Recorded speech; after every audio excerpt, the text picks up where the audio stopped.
Welcome to this deep dive, everyone.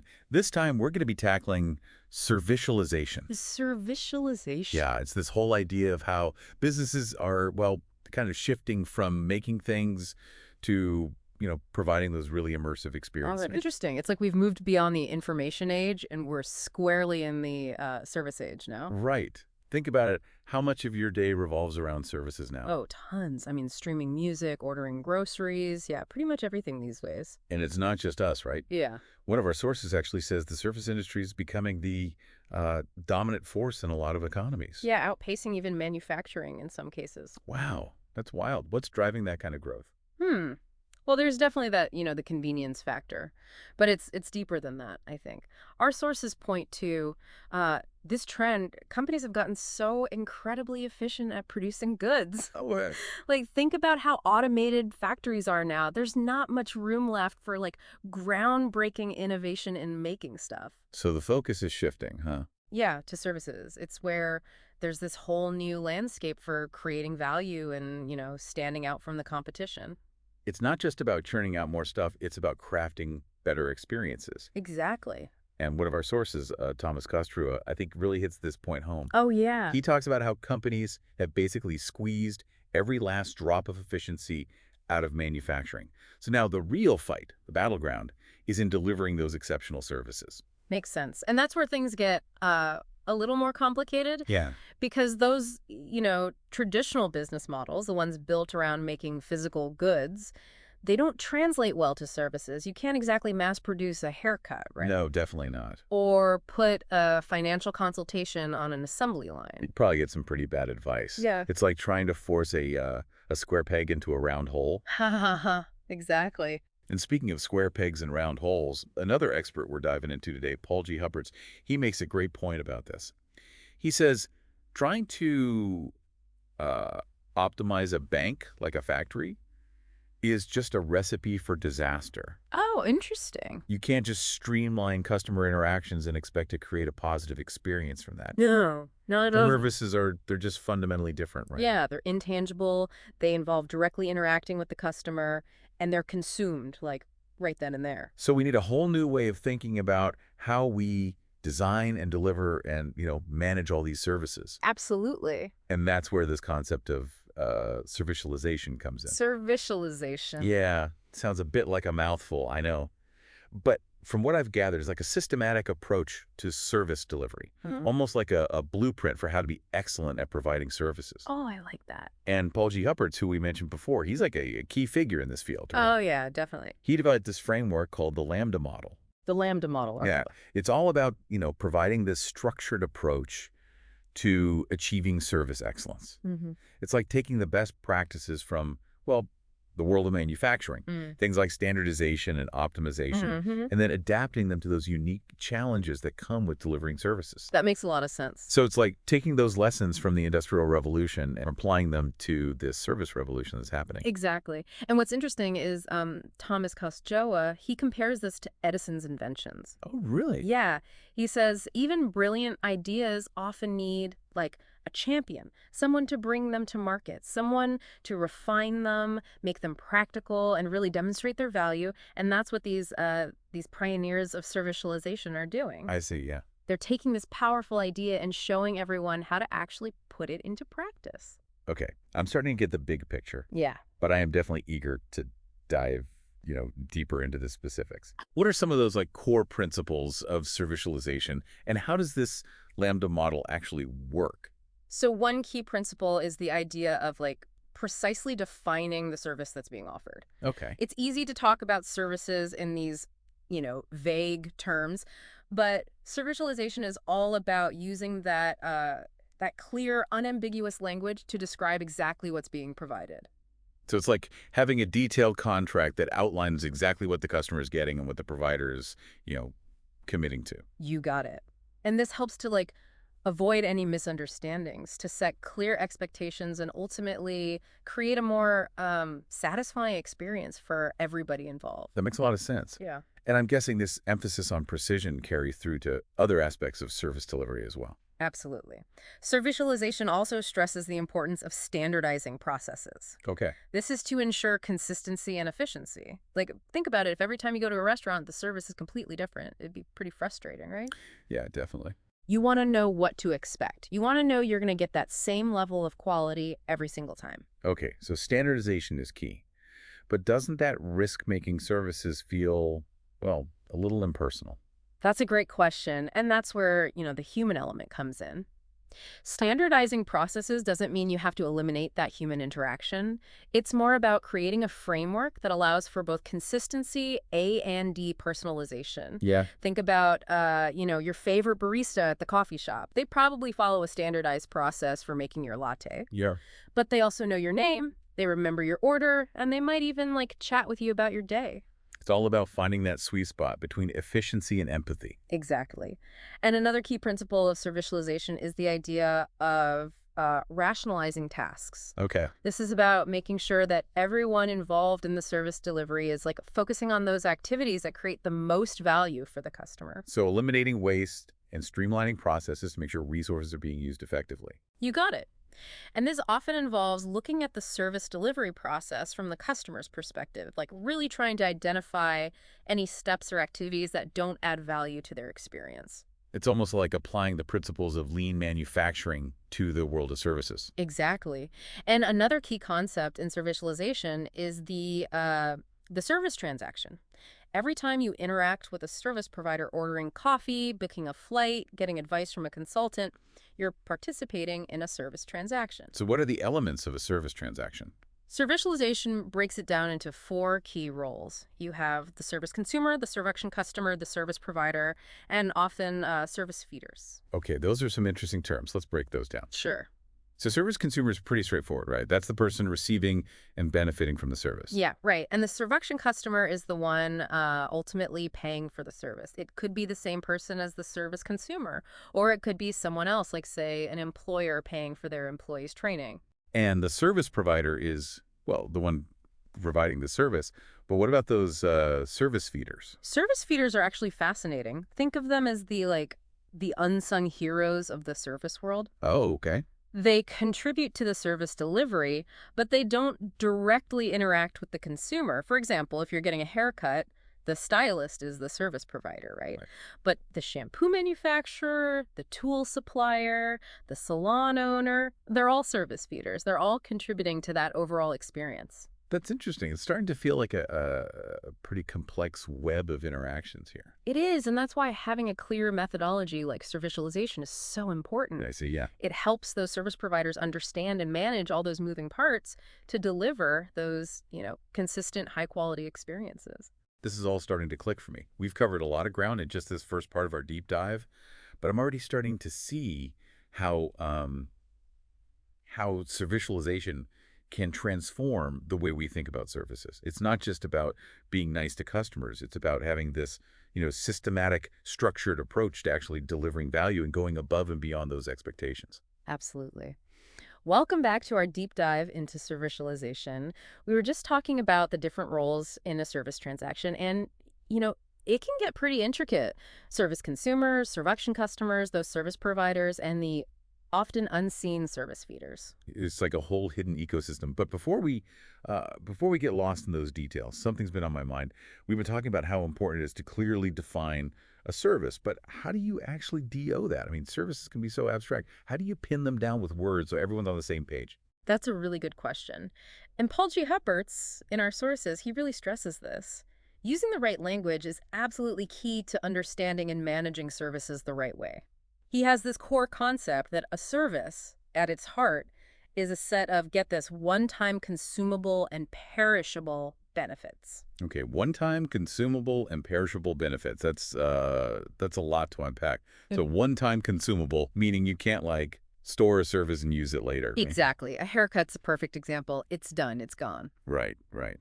And perishable, meaning it has to be delivered and consumed right then and there. Like a flight that takes off without you, it's gone. Doesn't matter if you paid for the ticket. Exactly. You can't save it for later. Okay, got it.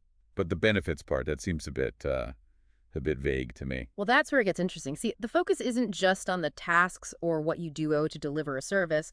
It's on the value that service creates for the person receiving it, for the service consumer. You know the saying, it's not about the drill, it's about the hole you make with it. Okay, I get the analogy. So it's the same with services. If I'm booking a flight, the benefit isn't just making the reservation on the website.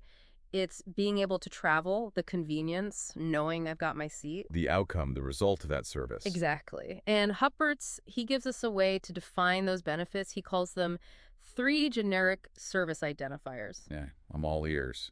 What are these identifiers? First up, you've got the service consumer who, well, benefits from the service. That one's pretty easy. Got it, that makes sense. What's next? Then we have the service object. This is what's being acted upon to create that benefit. Could be a physical object, like your car being fixed by a mechanic, or intangible, like your finances managed by an advisor. So the object is kind of like the raw material that the service works on, turns it into something valuable. Perfect way to put it. And then finally, you've got the service-specific benefit itself. This is where you get into the nitty-gritty of what makes that service unique and valuable, the outcome it delivers. Okay, let me see if I got this. Back to the flight example. Service consumer is me, the traveler. The service object is my travel needs, getting from A to B. And the specific benefit would be something like safe and on-time transportation with a comfy flight experience. Exactly, you nailed it. By naming these 3 elements, you've got this clear, concise definition everyone understands. And that clarity, that's gold when you're managing services. This is really making sense now, taking something abstract and making it manageable. Exactly. And it leads us to another important idea from Huppertz. He says, and this might sound weird, but a service can't actually be managed. Wait, what? How can you not manage a service? No, think about it. A service isn't a physical thing you can just, control or grab hold of. It's an experience, a process, a flow. You can't box it up and put it on a shelf. So what are we managing then, if not the service itself? We manage the process of providing that service, what Huppertz calls service providing management. Okay, so we shift our focus from the intangible service to the stuff we actually DO to deliver it. And that's where the Lambda model comes in, right? Exactly. The Lambda model gives us that structure for managing every aspect of service providing, from identifying it, specifying it, to orchestrating the resources, setting prices, and making sure the quality's there. It's like a blueprint for a well-oiled service machine. Okay, I can see the power of this model. But before we get too deep into how to be works, remember those 4 roles in service providing we talked about? Yep, the service consumer, servuction customer. Right, but also the service provider and the service feeders. Can you tell me more about what they do? Of course. The service provider is the one directly responsible for delivering the service to the consumer. They're on the front lines, interacting with the customer, making sure the service is what was promised. So back to our flights. The airline would be the service provider. Exactly. They provide the planes, the pilots, everything that makes that travel experience happen. Makes sense. Yeah. But the service feeders, they're more behind the scenes, right? Yeah. Right. They're the ones contributing without directly interacting with the customer. Think of it like the supporting cast in a movie. You don't see their faces, but they're essential. So for flights, who would the service feeders be? Think about everything that goes into it. You've got the companies making the planes, the fuel suppliers, catering, baggage handlers, even air traffic control, the people who make those entertainment systems on board. They're all service feeders working behind the scenes for a smooth flight. Wow, never thought of it like that. But it's true. This whole network of contributors we don't see. And that's why service providers need to know their service feeders well and manage those relationships carefully. This is really eye-opening. Services are so much more complex than just that one interaction between customer and provider. It's a whole ecosystem, and that's why having a structured approach like the Lambda model is crucial. It breaks down that complexity into something manageable so everyone benefits. All right, I'm ready to dive into this Lambda model now. What makes it tick? What are its core parts? Well, one of the core principles is all about service level specifications. It's setting clear expectations for the service, making sure both provider and consumer are on the same page. So like a contract spelling out exactly what's included, what the results should be, timelines, price, all of that. Exactly. And using clear language, so there's no room for, misinterpretations. It sounds so common sense, but I feel like so many service providers miss the mark here. We've all had those times where the service isn't what we expected. Exactly. And Servicialization says, involve the service consumer in defining all this. Hmm. Write it in their language so there's no confusion. So it's a two-way street, not just the provider dictating terms. Exactly. And it's not set in stone, it can adapt as needs change. Another key principle is continuous improvement. Always get feedback from those service consumers and adjust. Make sure the experience is the best it can be. Being proactive, responding to what customers actually want, not just sticking to a rigid plan. Right, and that's where the Lambda model shines. It gives you that structure to manage everything. Well, Defining the service, delivering it, getting feedback to improve it, all of it. okay, this sounds great in theory, but what about in practice? Any real-world examples of the Lambda model and servicialization in action? Oh, absolutely. And that's a perfect segue to part 3, where we'll explore those real-world applications and how they're changing industries. Welcome back to the deep dive. We've been exploring servicialization and the Lambda model, really getting into the nuts and bolts of building those customer-centric service experiences. It's been a journey, for sure, from challenging those old business models to all those roles involved, the service consumers, production customers, and even those behind-the-scenes service feeders. Right, a whole lot to think about. But now I'm really curious to see how this plays out in the real world. Can you give us some examples of businesses actually using servicialization and this Lambda model? Absolutely. One example that comes to mind is the software industry. Think of a company switching from selling traditional software, the boxed kind, to software as a service, SaaS. That's where servicialization can be a game changer. Okay, I see where you're going with this. How would a software company apply these principles, though? Well, the first step, just like we've been talking about, is figuring out exactly what services they're offering. This might require a whole new way of thinking, moving away from just listing software features and instead focusing on the benefits people actually get from using it. So less about our software does X, Y, and Z, and more about our service helps you achieve A, B, and C. Precisely. Shifting the focus from the product to the value it creates for the customer. Once they've nailed down those service types, they'd move on to specifying the quality using remember those 12 standard service attributes we talked about? The 12 standard service attributes, yeah. I got to admit, that part went a bit over my head. Can you give me an example, maybe related to a SaaS company, and how those would be used? Of course. Let's say you're not just buying software, but a service to manage your business finances. One attribute would be that service-specific benefit we talked about. It clearly defines the outcome, maybe something like helping you gain better financial control and make smarter decisions. Another one would be service providing time. How quickly can you access reports? How often's the data updated? Then there's the service providing price. Is it a subscription? Are there different levels based on how much you use it? Those attributes really spell out what the service is and what the customer should expect. Okay, I see. They're like a detailed menu for the customer. Exactly. And once those specifications are crystal clear, you move on to composing the service. For a SaaS company, this could mean creating new ways to onboard users, provide support and training, and constantly get feedback to make the service better. So it's a pretty big change for the company, going from just selling a thing to building a relationship. It is, but the rewards can be huge. With a service-oriented mindset, a software company can build stronger customer relationships, get more loyalty, and in the end, that means more growth. Makes sense. Happy customers are more likely to stay and spend more. And it's not just software companies that can benefit, right? Not at all. These principles apply across industries: healthcare, finance, retail, even government services. Pretty versatile then. But I imagine there are some challenges when you try to put this into practice. There are always challenges. A big one is getting everyone in the company on board. Moving to a truly service-oriented mindset, it requires a change in culture, and that takes time. It's about moving away from doing things the old way, breaking down those barriers between departments and thinking about the customer's whole journey. Exactly. And it needs clear communication, strong leadership, and everyone willing to try new ways of working. Another challenge is finding that sweet spot between standardizing things and customizing them. Right, because services often have to be tailored, but too much customization can be, well, messy. Exactly. It's a balancing act, being consistent, delivering high quality, but still being flexible enough for individual needs. So monitoring, analyzing, and adapting as you learn. This deep dive has been so insightful, really giving us a framework for this whole service world. As we wrap up, what are some takeaways listeners should keep in mind, maybe when they're applying these concepts to their own work or businesses? I think the biggest one is keep that service consumer at the heart of everything.